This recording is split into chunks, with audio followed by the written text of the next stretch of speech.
lot of Nashvillians taking pride in this immaculate new ball field here today.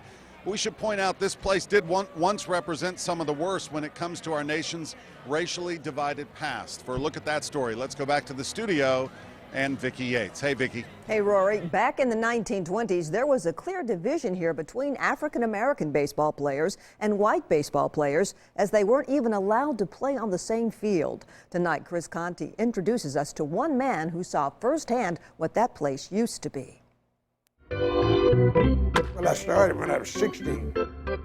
We may call it America's pastime. I played outfield, sometimes I played second base. And yet most Americans know very little about the past when it comes to the sport, which often defines summer. What was it like having to be split from the other leagues just because of your race? Well, it was hard in a way. Rufus Ramey is one of the last, Play against him. if not the last surviving members of the Nashville Cubs, a team made up solely of African Americans that used to play ball at Sulphur Dell. What do you miss the most about it? Just the fun I used to have out of it. The Negro Baseball League was a prominent example of racial inequality African Americans faced at the turn of the century. They had team names like the Black Yankees and the Baltimore Black Sox. The old Sulphur Dell, the field wasn't even, it wasn't a nice field? No. Only thing you had the baseline.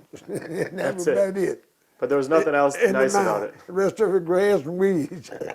Race, Rufus says, even impacted the quality of the Sulphur Dell's field he played on. I think about that now sometimes. White players fielded balls on freshly cut grass, while Rufus and his teammates were often running through weeds. But the field the white guys used to play on was much better than the field you played on. Yeah.